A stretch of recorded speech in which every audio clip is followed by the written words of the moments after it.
The face we pretend to wear is but a trace of who we are. Perception is reality. Perspective shapes the world around you. I'm JJ Weinberg, and this is my perspective. Have you ever had the sensation that this might be a dream? Have you ever felt lucid in your waking life? Have you seen patterns, reoccurring numbers, signs, and symbols that seem to whisper a cryptic wisdom? I believe we can talk to ourselves if we choose to listen. My name is JJ Weinberg. I'm an artist, an activist, an alchemist, and I'm a Gnostic, Hermes, Trismegistus, and I am none of these things. First, I want to thank everybody at WVLP, and of course, the underwriters for this program, Voga Barnes and Denny. I'm all of these things, and I am none of these things. From dust and a dream, we confuse ourselves with our image of ourselves. The past couple of episodes here on Perspective, I've been talking about these whispers and dreams and my artwork and my journey through my book, Serendipity According to Francis, that I wrote in 2022, dedicated to my dog, the autobiography of an alchemist, a mystical memoir of a man and his dog. I talk about this work with Val Kilmer, the strange serendipities that I've seen in my life with Carl Jung, and a question that was posed to me by Carl Jung when I was going into art school. I told my mom, 10 years old, Mom, I'm going to the American Academy of Art in Chicago. That's what I did. When I arrived the first day for an open house, I was still in high school. I had this question land in front of me, and it said, are you an introvert or an extrovert? Now, I had tendencies to perform at home. I was gregarious and out there, when I was comfortable. But all through high school, I was a recluse. I was to myself. I stayed at home. I didn't get my license, I don't think, until I was like 19. I didn't drink. I didn't smoke. I've never had a drop of alcohol in my life. I've never done any recreational drugs. And part of that meant I wasn't in the rebellion, the teenage rebellion of my friends. I was reading and writing and painting and playing video games. But anyway, Carl Jung essentially asked me this question: are you an introvert or an extrovert? The reason why I attributed it, of course, to Carl Jung specifically asking me is because he coined the term introvert and extrovert.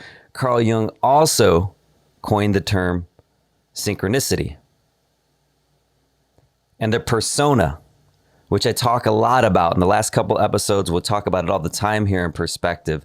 But the persona, the mask that we wear, the roles that we play, something that I was examining with Val Kilmer's God panels and the body of work that he was doing there, and the invitation and the collaboration, and me being in Val's studio and in his office in 2021 in LA, and just seeing this and thinking about it and trying to say, how does this connect? I know this connects to a question I've been asking for a long time. Val did these God panels. And what it was is he took the word God, and he had a stencil that he made, and he spray painted, hundreds and hundreds of different combinations through this stencil, thinking, the word God means so many different things to so many different people. Maybe I can get it right just through this meditation visually with the word itself. And in this piece, I'm examining the masks that we wear, the roles that we play. It's called I'm your Huckleberry, ... Finn. Finn spelled with one N, connotating the end. We'll get into that a little bit more later, but the persona is the mask. The persona for Swiss psychiatrist Carl Jung, it's the social face that an individual presents to the world. The kind of mask that on one hand is used to make a definite impression upon others, but then on the other is to conceal the true nature of the individual. And that's what this body of work that I was doing with I'm Your Huckleberry Finn, I call it a multimedia etherealization triptych. That's what it's about. It's about Val Kilmer looking through the mask of persona. It's not about Val.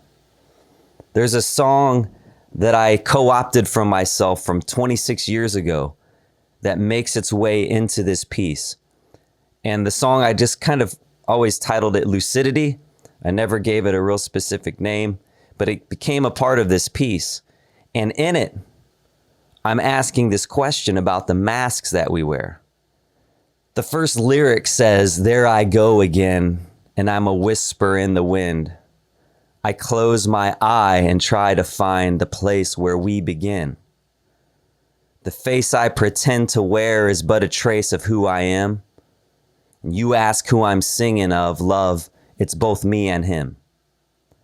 Now, what I'm talking about, to try and unpack that lyric, when you look at it within this piece, it sounds like maybe I'm talking about me and Val, or Val talking about himself and Doc Holliday, a character that he becomes, or Val talking about himself and Mark Twain.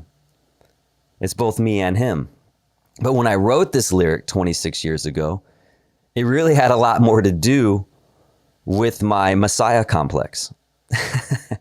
And I won't go too deep into that, but basically I grew up in a Judeo-Christian household. I had Jewish roots. My great-grandfather is a first-generation Jew here. And, you know, I see Jesus' Judaism in his life. And ultimately, when you go to Sunday school, Jesus is the ultimate superhero. And I was a real big superhero person. I was also Spider-Man. I probably was Superman at some point in time when I was young. Later on in life, I became the Punisher. And now, actually, in my adult life, I'm the Varnisher, my Bob Ross variant of the Punisher that's fighting for public media. But all of that said, their roles that I was playing masks, I was becoming the hero. I was going on the hero's journey. And so, you know, to say that a person has this idea of a Messiah complex would be the same as saying I have a Spider-Man complex. It was cosplaying, I guess, as Jesus. And now I cosplay as Bob Ross. But I see the thread, the similarities running through. Like I call Bob the patron saint of paint.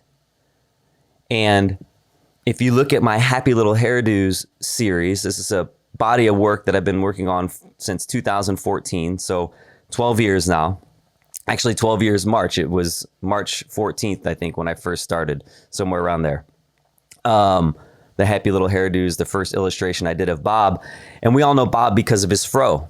His fro kind of becomes a mask. It's his persona. It became his brand.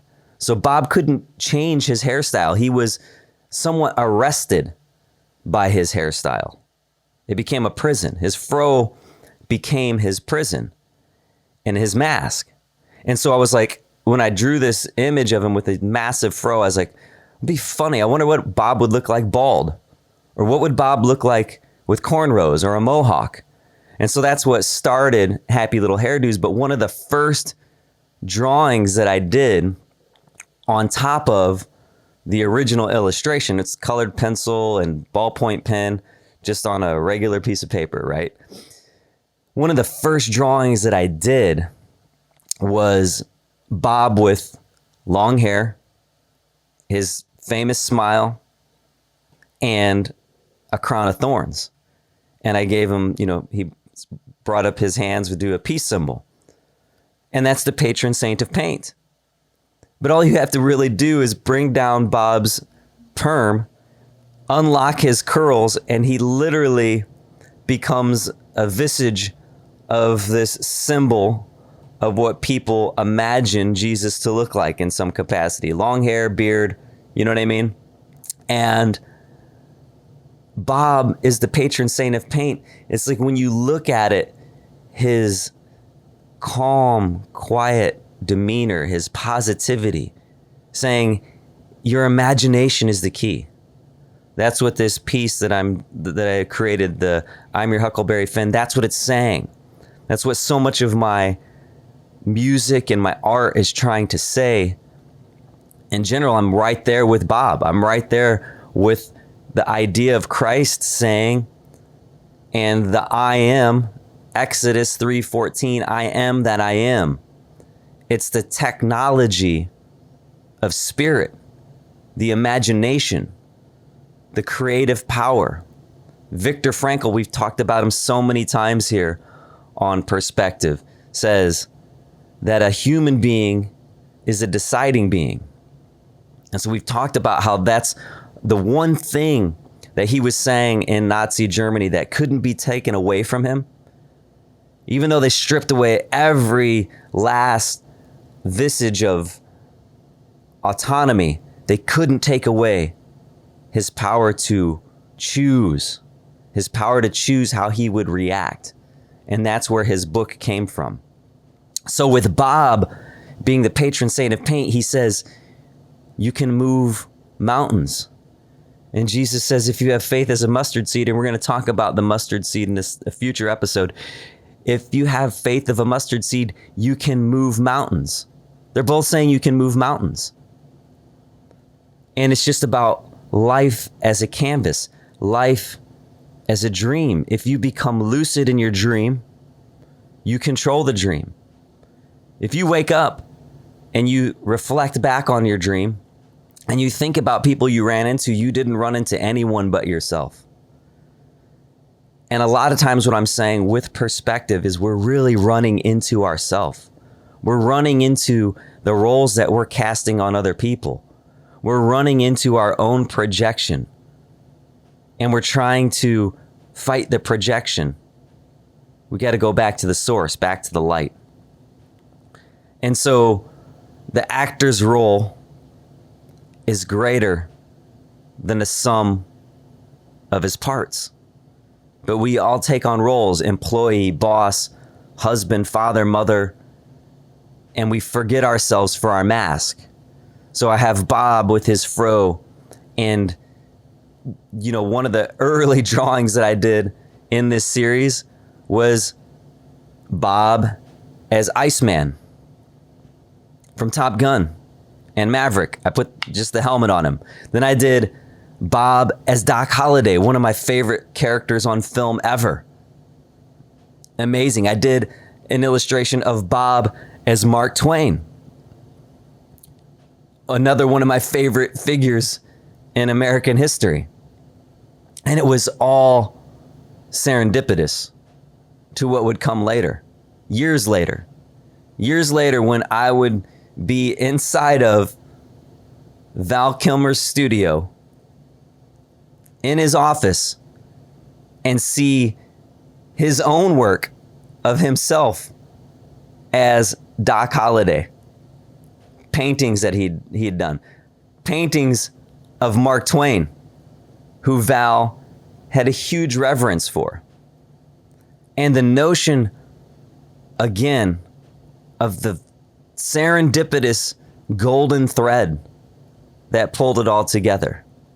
If you go on my website, I ask you to go on my website, jjweinberg.com. You can see some of my artwork there. Obviously, you can find links to the Perspective podcast. I have all these episodes recorded. I put them on YouTube. Eventually, I'm going to put them on all the other podcast platforms. But right now, you can find the playlist on YouTube. You can find some of my other writing there. But if you go on jjweinberg.com, you can go on /HuckFinn, and you can find this multimedia theorization triptych. But in the about section, there's a quote, okay, from an art critic about my work. And it says, J.J. Weinberg is Mark Twain with a paintbrush. That quote is literally what got me into Val Kilmer's studio. Because Val had such a huge reverence for Mark Twain. And when the person who brought me on to, start working on this project saw that, and a friend of mine said he was working on the project as well. He said, "No, you got to see this guy's work and look at this quote. J.J. Weinberg's Mark Twain with a paintbrush. That's on my website." That connected me, right? That got me into this situation where I designed Val Kilmer's first digital asset on the blockchain. It was for this fundraiser that he was doing inside of his studio gallery for a Top Gun screening. And my friend Benny helped me bring it into the 3D space. We used Blender and everything else. But it was because of that quote on my website about my work. I love that quote. In fact, I love it so much that I couldn't have written it better myself. And since you're here and listening, not everybody listens to this. That's the blessing and the curse. But because you're here listening, I'm going to give you a funny story about that quote. It's literally an example of the self-manifestation. I call myself a wizard of intentional serendipity. And the idea that we create our world. So I can tell you that I manifested myself specifically into this body of work. And the way I can articulate it is that quote. I left a little bit of, I'm breaking the rule. I'm not supposed to do this, but I'm just giving you a little clue because we're few right now. So maybe keep it a secret. Don't tell anybody else this because it's my little fun secret. But I gave a clue. If you look up the art critic's name who said this about my work, that J.J. Weinberg is Mark Twain with a paintbrush. He is a real live, well, actually that's the clue. He's not alive. He was a real live art critic, but he died like 100 years ago. So basically, I made up that quote and I attribute it to this art critic. Because obviously, if you look him up, you'll say, oh, something's fishy here. What's going on? What is this? It's kind of, I got the idea from Walt Whitman. Walt Whitman is one of the most revered writers in American history. But we wouldn't even know Walt Whitman were it not for him writing his own positive critiques under a pen name. Specifically for Leaves of Grass, he wrote his own positive reviews about how he wanted people to hear and understand the things that he was saying. And he wrote his own accolades into existence.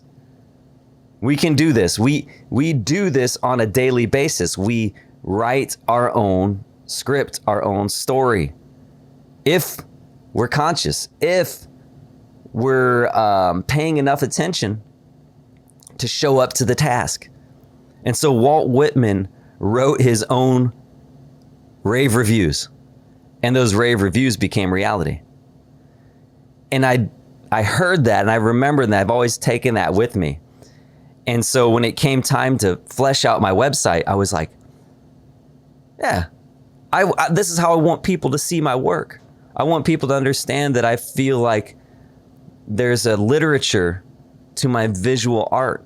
When you see this painting of Frederick Douglass with an automatic rifle, and he's got Tupac's body, and he's in this modern it's the juxtaposition, but it's literature for me visually, and it's satire.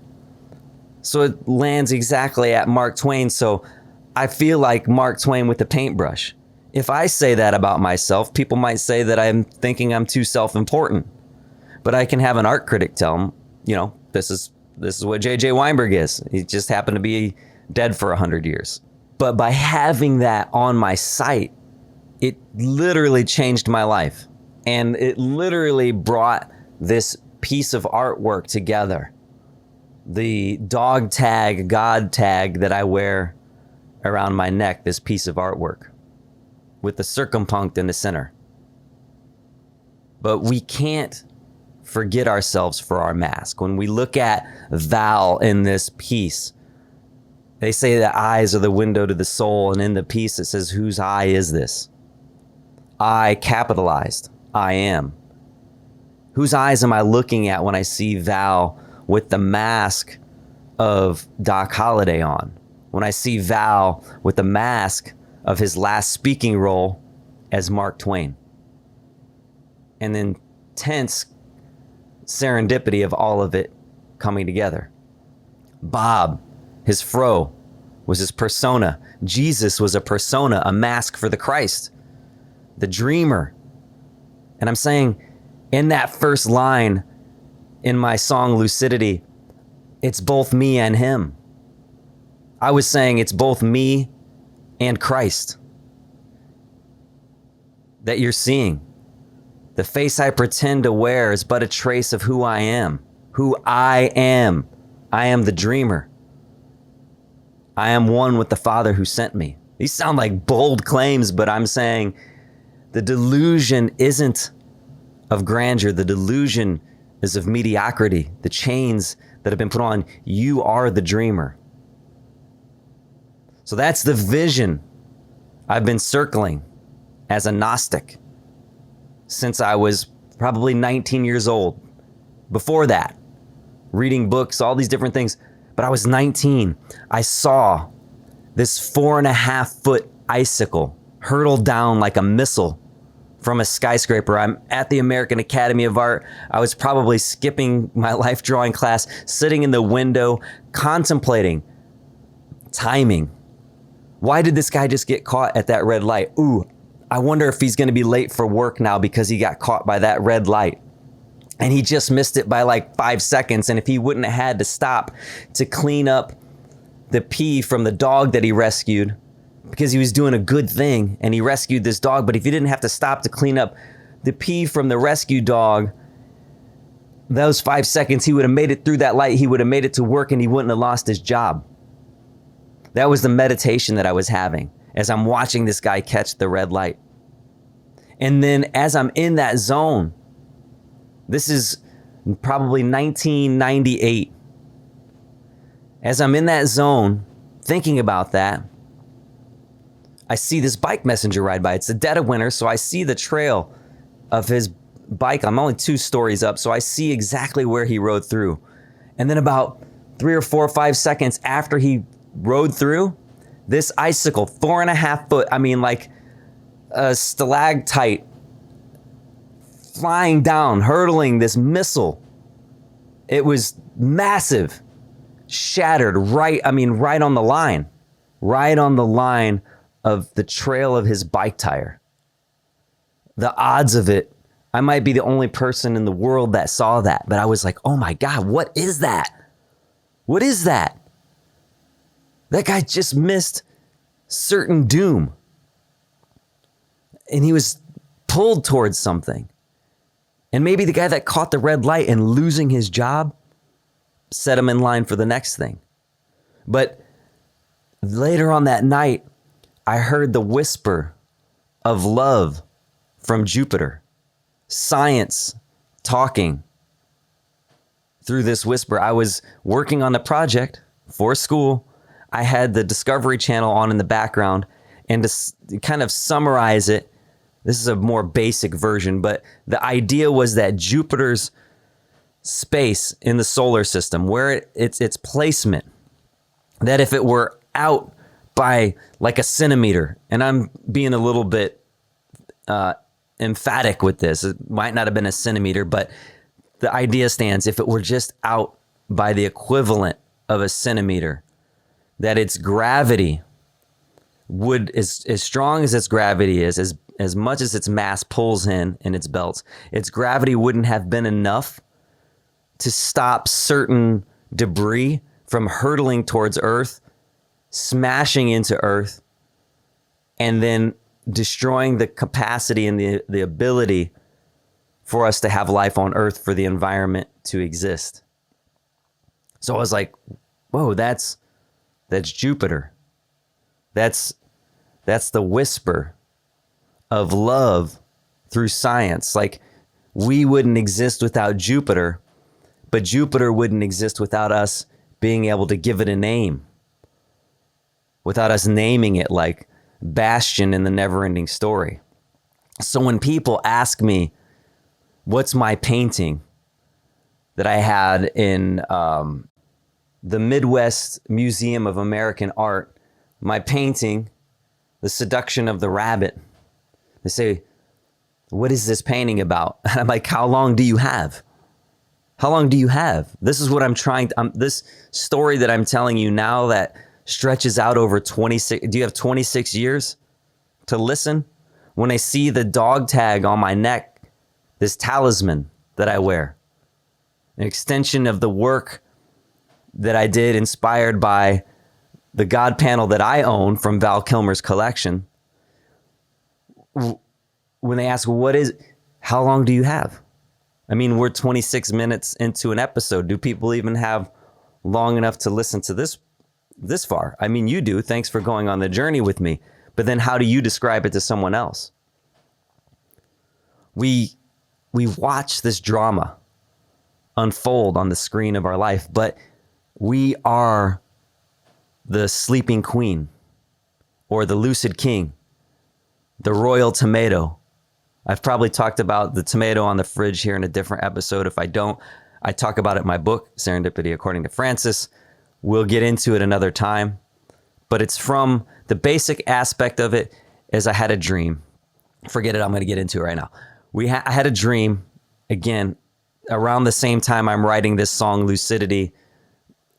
You ask who I'm singing of, love, it's both me and him.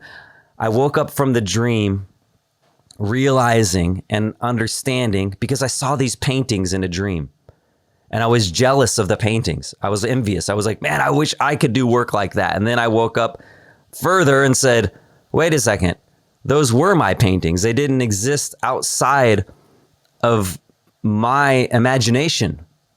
I just have to bring them into fruition.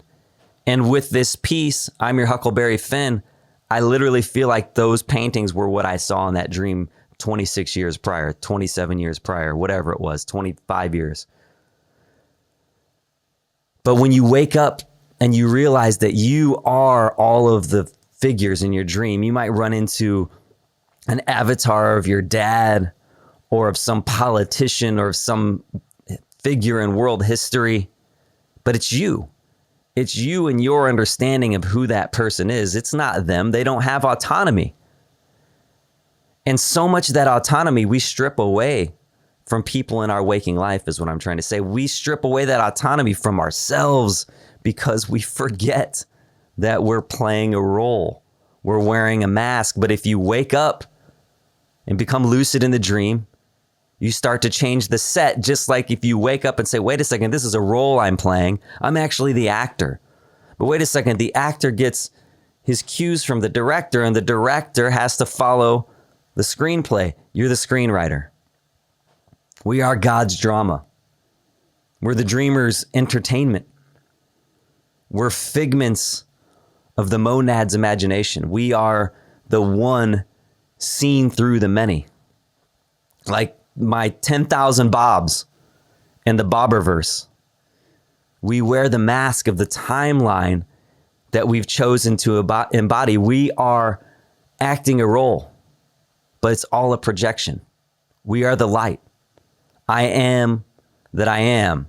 And J.J. Weinberg is Mark Twain with a paintbrush because I said I was. But don't confuse yourself with your image of yourself as a landmark. It's, again, I talked about this, I think, in the last episode, lyrics from 25 years ago that keep revisiting me. Like, when you look at a star, you're looking at the past. It's expired. It's gone dark. It's about how long it takes for the light to get to us. When you look at your reflection in the mirror, see my reflection, the present slips from detection, perfection lost in the past, too fast for our perception.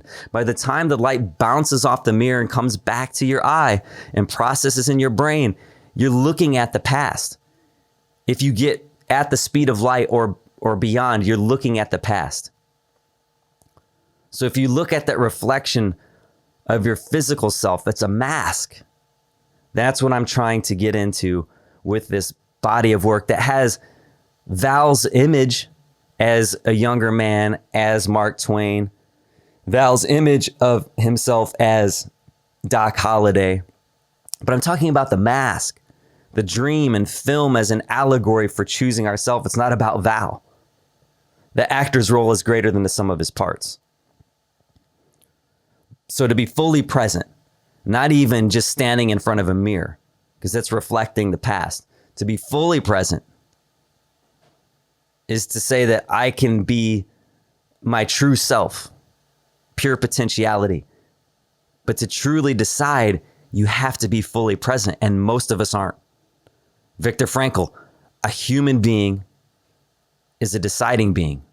But how many of us are deciding, present? You have disheveled hair, right? You don't reach towards the emotional mirror to fix it. You naturally turn your attention to yourself to make the adjustment. Stop reaching for the reflection in the mirror. In the mirror of life, people just keep reaching towards the glass. But the kingdom is within, the I am. That's the source. So it's when we see this reflection of our bodies, for instance, and they aren't where we want them to be or we envision them to be. We have other habits that conflict, bad eating habits, maybe bad habits of movement with our body. And these habits have crystallized in the pattern of presence because we've not been present consciously. We let the habits dictate what happens to us. Habit decides unconsciously. It's the prison. A human being is a deciding being. Become more human and decide. At least set up your good habits. There's a book called The Greatest Salesman in the World, and it's all about, if you get a chance, it's not, you don't read it. Okay, this book is an experience. It's literally, here is the pathway to do this thing, and you have to do it over the course of almost a full year. It's like 360 days. There are these scrolls. You have to go by the way, and if you do it properly, it's about creating good habits. And it in and of itself is creating a good habit. I went through the course of The Greatest Salesman in the World. I think it was in 2023 when I did it. And it was over the full year. But you don't read the book. You don't get to I did it this way. I didn't want to know what the next scroll said because I wanted to go as it was prescribed to do. And that's what I did. But you can create good habits and then become a little bit unconscious. And in that regard, that's a great thing because then you're kind of coasting. You don't have to think about it. It becomes a habit and you're creating something out of a choice. But usually creating good habits is a little bit more difficult because we have to be more conscious. But consciousness is cause. Effect is your experience. Karma. So decide in a conscious state. That's your causing state. And that's why acting is so fascinating. And that's why, I got to this about this crazy serendipity of Val Kilmer being the first actor in human history to have an AI avatar do all of the work for this film. I think it's called From the Grave. That's going to come out here. And it's just even the notion of the title of the film and the idea that in my body of work, this multimedia etherealization triptych, I wanted Val's voice saying some of the things that I was saying so I could go back and forth with that mirror. Who's saying it? Is Val saying it? Or is Jay saying it? Or is Christ saying it? The dreamer? The I am? Who's saying this? That's the point. It's the mask that we wear collectively. The last verse revisits the first verse. And I say, there we go again, and we're a whisper in the wind. We close our we to try and find the truth of God within. The face we pretend to wear is but a trace of who we are. And they ask who we're singing of, and we laugh because they forgot their part. We laugh. We're just joyously laughing because you forgot you're all a figment of God's imagination, and the role that you're playing in life is just a role. And so in it, it sounds like Val is talking with me through that. But I wrote that 25 years before I even thought that I would have any earthly connection to Val Kilmer. And even though we didn't speak specifically and get to meet in real life before he passed, I was working through his work, and we were in some way communicating in the spiritual state even while he was here. So do you just play a role, or do you realize that you're an actor and embody a role? We cast spells with our language. We cast roles. Roles are cast. Spells are cast. Our language with the word becomes imagination, or I am technology. Your present I am self technology.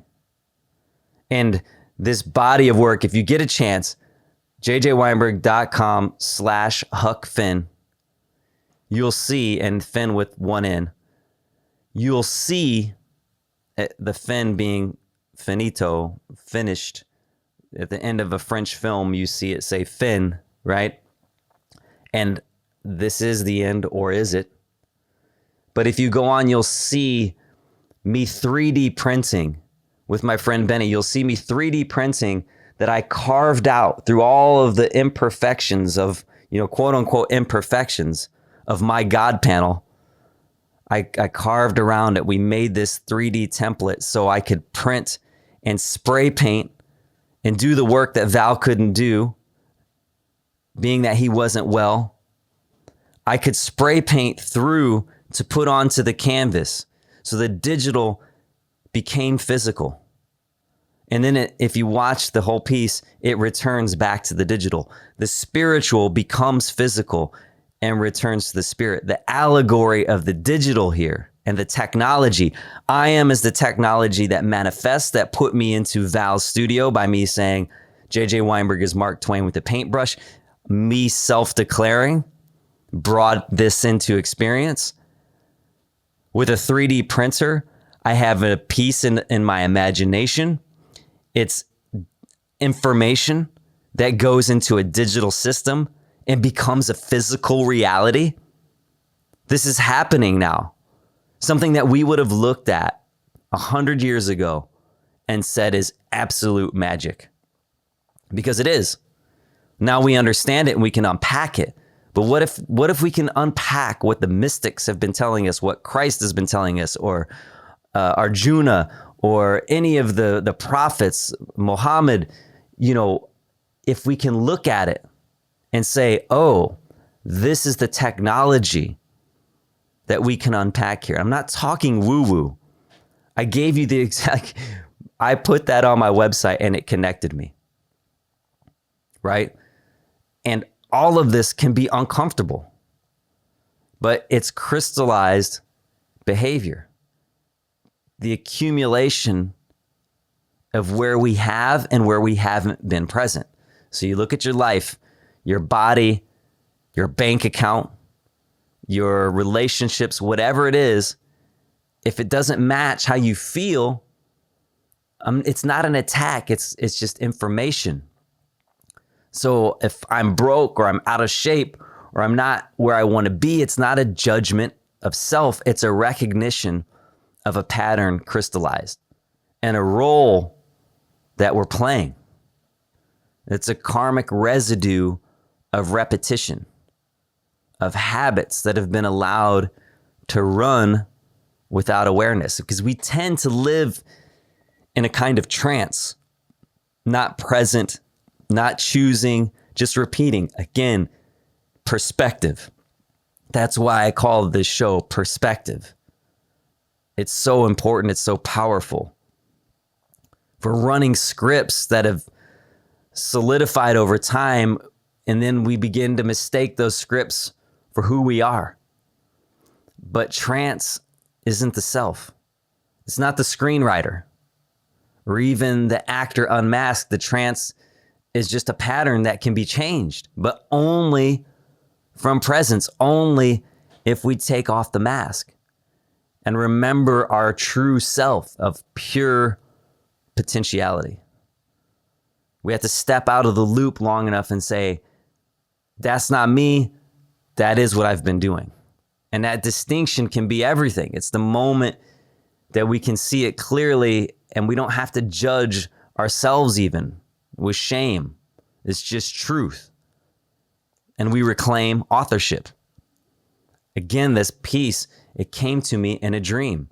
Notwithstanding that the actual dog tag, God tag that hangs around my neck actually happened in a dream as I was working through, man, Val can't work on this stuff. And that's what I thought was supposed to happen. That's what was being called to. And all of this is happening, all these different barriers in between it, and it's not happening. And I was challenged, but then I woke up from a dream with the dog tag almost already hanging around my neck. Something that I'd create from the stress. You know, they say necessity is the mother of invention. And ingenuity comes from us not being able to get through something. That's what even this is right now. This episode is, again, this trying to be squeezed out of my experience. But the other dream that I had, again, 27 years ago now, probably, that was informing this work. I talked about it last episode. I was auditioning. I was in my dream and I was auditioning for a role. And after I was done, I was on stage and I looked out and I could see these three silhouettes, shadows of figures. And I knew the roles. The person on the right was the director, in the middle was the casting agent, and on the left was the screenwriter. And then when the lights came on and I'm standing on stage, I see that each one of those people were actually me.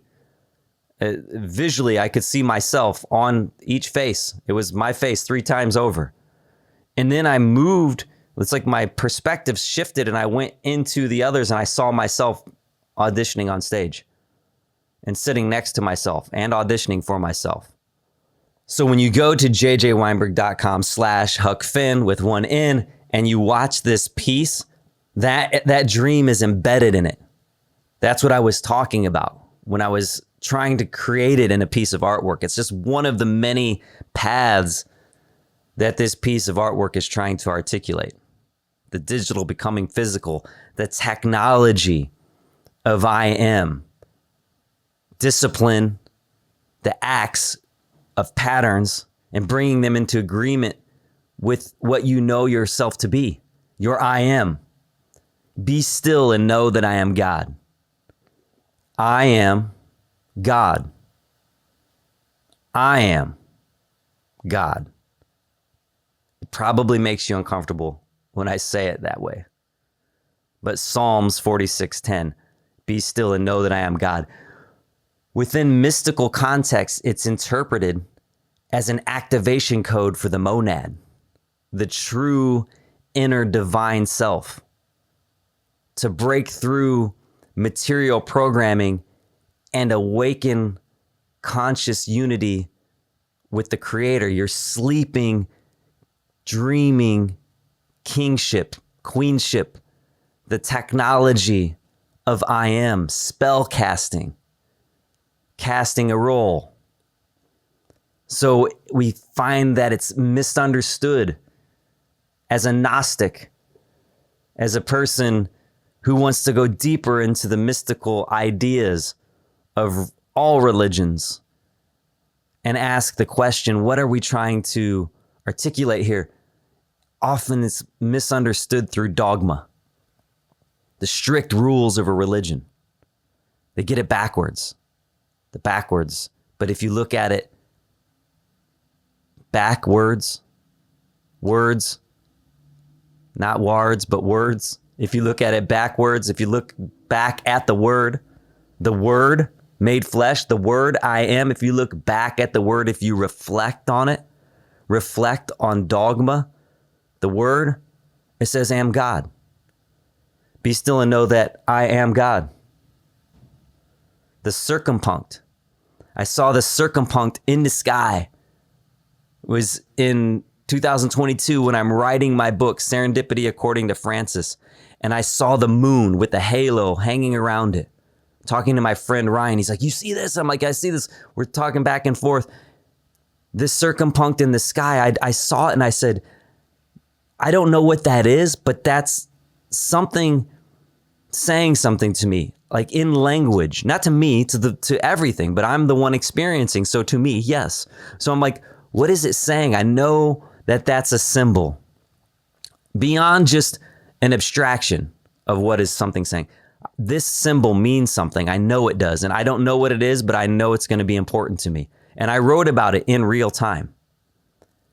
And right now, fully present, I know backwards after looking up what the circumpunct is. And now it's on my God tag that I wear around my neck that connects digitally to my piece. I'm your Huckleberry Finn. Pythagoreans use it to represent the first metaphysical being, the monad, or the absolute. It's a sign for the sun. Carl Jung uses it to talk about the ego. You're present. I am self-technology. So we're not broke or fat or any of those things. It's a reflection of a pattern that we've shown up to, a reflection of how present we are. Dreaming awake. Have you ever had a dream where a single person seemed to embody the essence of multiple individuals simultaneously? That's the dream I had. What if waking life is but a dream? Each and every other person you encounter is wearing a mask. And it's you. It's you wearing a mask. What if we're all just actors in a cosmic play, playing roles on the stage of life? Could this grand production be a dream whereby your character can come to a lucid self-actualization as a figment of divine imagination? That's what those lyrics mean. That's what I'm talking about in this body of artwork. Follow your dogma till you see me in the mirror. Look back at the word and it becomes clear. Am God. Reflect on it. So as I was writing the notes for this episode, I had an experience. I was in my Ross play. I was Bob Ross as the Punisher, my character that's the Varnisher, at C2E2 in Chicago, Comic-Con, Ross play, and the guy's eating it up. He's loving what I'm doing. He's like, man, have you seen the Bob Ross Creep Show episode? I was like, what are you talking about? I had no idea. I think it was in 2002 that this came out. I've not even watched it yet. I started watching the episode that it's on because they're like 2-part split episodes. In the first part of this episode, I'm taking notes for this show, and the mom says to the kid something that is just so relevant. Again, coincidentally, serendipitously, Carl Jung would say synchronistically. And in Serendipity According to Francis, my summarization, my philosophy on it, my hypothesis is that serendipity is actually something that we can measure. We get into that later. We've talked about it before, but the mom says to her son, movies are time machines. That's what projectors are. They transport us. They're capsules.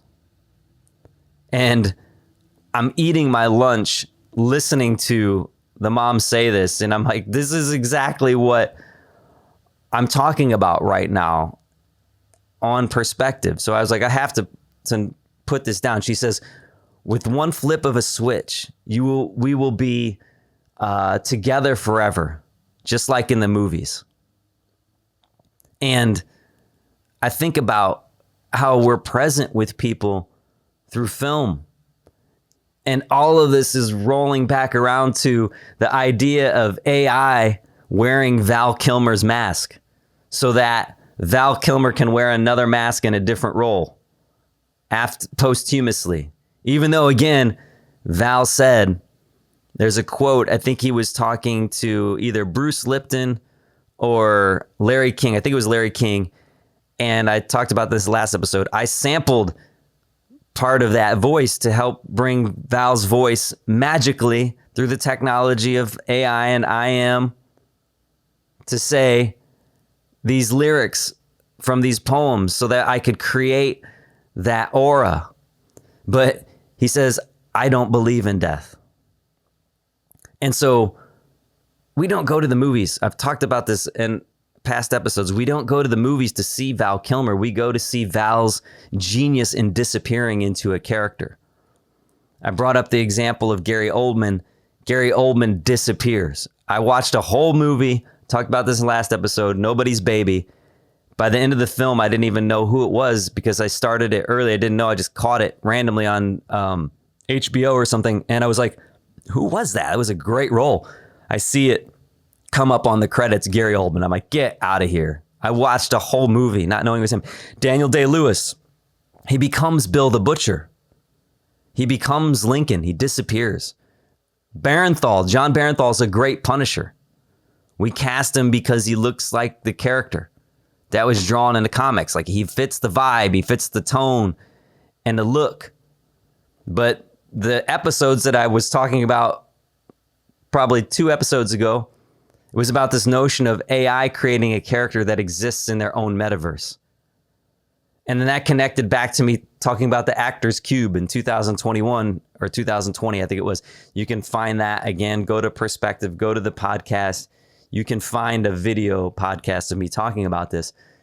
But the idea where studios would lease a file set, this actor cube, and it would have an actor's likeness, basically. But now all of this strange arc of serendipity just hits my life again like a lightning bolt. It's Val. Of course it would be Val being manifested from the physical to the digital, the allegory. If we get away from the AI being just completely an enemy, there's never going to be such thing as artificial imagination, AI. I've talked about that a little bit. Going to go deeper into that in the future here. But the notion that we can use it as a tool for poetry, for creating a question, how we can use technology to collaborate. I was able to re-manifest the template that I needed to get Val's meditation onto the canvas. That then would actually reverse and unwind as you see it, jjweinberg.com/huckfin, 1N.